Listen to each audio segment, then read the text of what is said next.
So I'll put up a fence. Got the bathtub ready to go in here. But see, put up this fence as a barrier so I can do some work in here without worrying about getting attacked by crocodiles. So the big one's been hanging out in the water, of course, heaps. But he's been chasing out the female. Well, not chasing her out, but she's obviously been spending a lot of time on land to get away from him. And so that's why, let's go around there. That's why we're putting in this tub. So she's got her own little pond that she can have some water in. There she is again. There you go, she might take off. But this section here is where she's been hanging out a lot. And so we think, oh, let's put in a bathtub down in here. But I had to fence it off so we can do work in here without getting attacked. So see, she's just hanging out right there. So the male's obviously in the pond. Alright, well, I'll do some work. Oh, look at that. I'll do some work and just want to dig a hole basically so we can get the pond in there. And then the overflow can just go straight to that shallow end of the pond over there.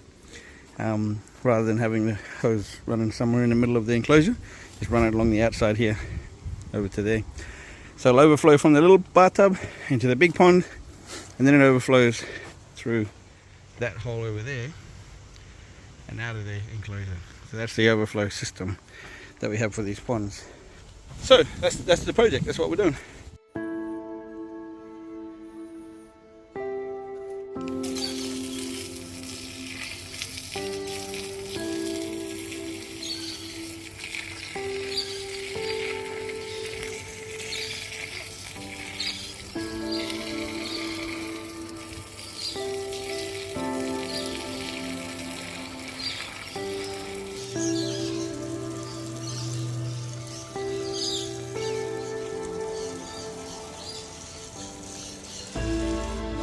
So you can see how long she is, and you can see how long the bathtub is, so she should be able to fit in there nicely and probably even turn around nice and comfortably. See that?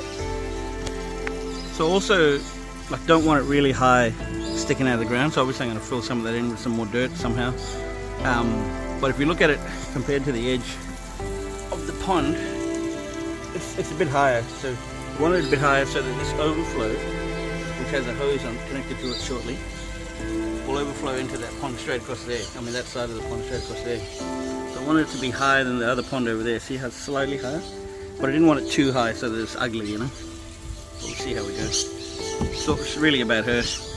Trying to give her some water. I've checked, try and make sure it's level as well. Different angles, of course. It's pretty good for a croc thingy. It's good enough. For croc pond, yeah, good enough. So I've started to fill in. Oh, it's going on the water issue. But I've started to fill in the holes around the outside. And so there's a bit of a lip there. You can put my foot there, you see. But she'll be okay with climbing that. I'm sure she'll be happy to go into the, put in a bit of effort to be able to get into that pond. And so there's room, I can add that connector on there for the overflow. Got to fill in a bit more around here and around here. But it's coming up alright. I just got the hose, stopped it from spraying in the water.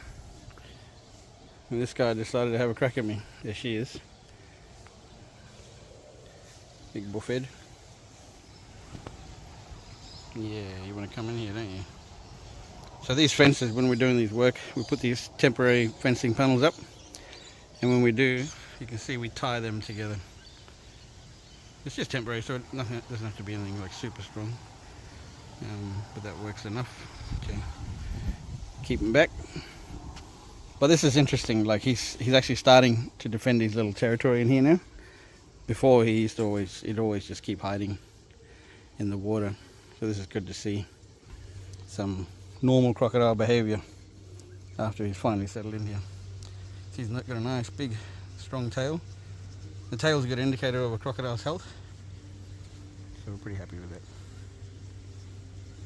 Similar to a hump on a camel, you know. Yeah. I won't go anywhere near him, like, not because I'm scared, but because I don't want him to grab onto the fence. Last time we grabbed on the fence, he did a little death roll and wrapped it around his snout, and so he's obviously come good since then. But it just scratches him up a bit, you know. It just doesn't look nice. Yeah, so I'll just leave him alone. Not in here to humbug anybody. But yeah, so I've been filling in around the sides. I'm running out of dirt in here. It'd be good to put some more dirt along this side to bring it right up to that lip and that side. But otherwise the other side is done well. It's not perfect, but it's a bit closer. You know, crocodiles do climb a bit, so should be able to climb up into there. And him if he wants to. Looks like he'll be able to fit. Yeah. Alright. So I'm just going to connect this overflow hose now. But I've brought the saw in, so I've added extra length onto it, so once I've connected it and run it that way towards the water, which is where he is, which is what I don't want, but anyway, then I can get a length. Actually, before I connect it, I'll just get an idea of how long I need it, and then I'll cut it, and then connect it. That'd be smart, wouldn't it? Alright, done well for half a day's work. See you later, bullfed.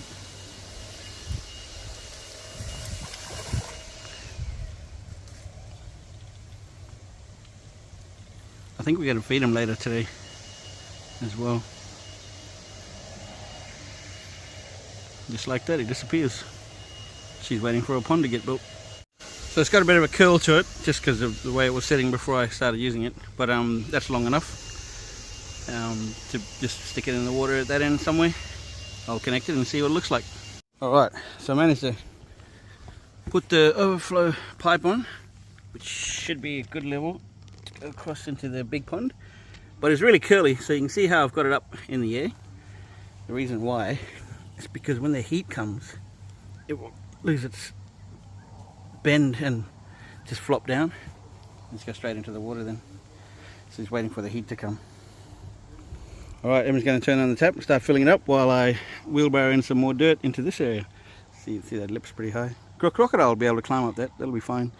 But we just want it to look and feel better for her.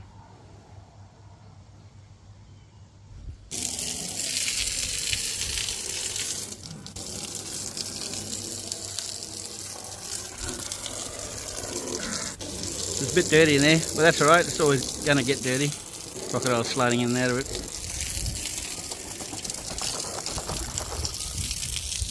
Look, he's got his bucket on his head. Oh, hi.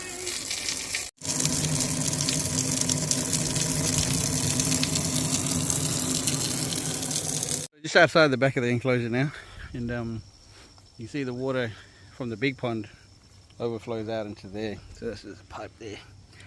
And it comes out. But on the sides here, some pretty high sand. So I might grab some of that with that wheelbarrow, which is why I got it there, and bring it into where I wanted it, next to that bathtub. Alright, so there she is again. So we're on day 2 now, just because we ran out of daylight. But she's obviously up on the bank again because he was picking on her again. But started filling up the pond this morning again. So you can see it's actually full now. So we wanted to actually just test the overflow. So you can see the overflow is kind of going in there. And then you can see where it goes over there. But it's actually overflowing. How do we do this? Anyway, you can see it. So that means the whole setup is working. So pretty happy with that. But I'm just going to put in a few more. You can see I've added some dirt in here. And I'm just going to put a couple more of those in here. And maybe one around the back over there. And then we'll take out the fences and then it's done. Then she can enjoy the water away from the humbug. Emma's going to do some feeding. So I'll capture some of that for you as well.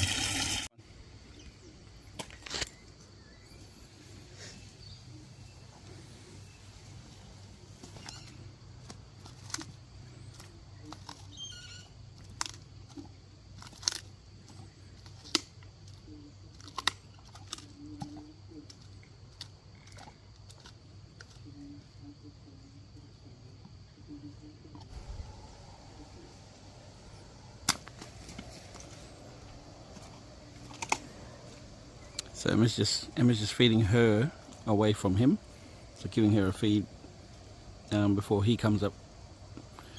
He's going to be in the water, but the water is really dirty at the moment. It's really murky. It's actually got a little bit of algae, so we're going to treat that very soon. But because it's so dirty, we can't see where he is. So there he is, finally come up. You can see him there.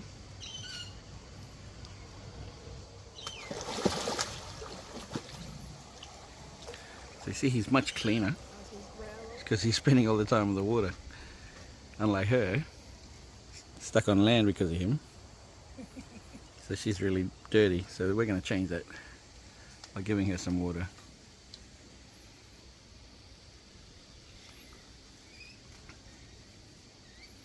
So this is really interesting because he actually comes up for food like that for Emma, but when I try to feed him, he doesn't come up for food like that. So I'm not sure what, I'm not sure what it is, but he prefers to be fed by her for some reason. Handsome boy.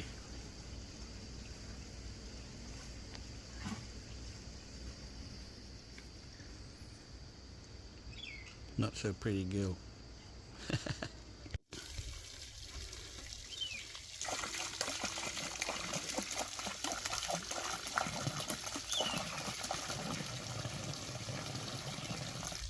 So Emma's just putting in some natural chemicals, whatever that might mean, to help. Aquatic barley straw extract. A natural product that's no harm to any aquatic. Yep. So just trying to treat this. You can see it's really, I don't know what it is, but it's different. This algae. All around the top.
So it turns out, anytime you leave something inside this enclosure, the big crocodile always comes past and wants to check it out.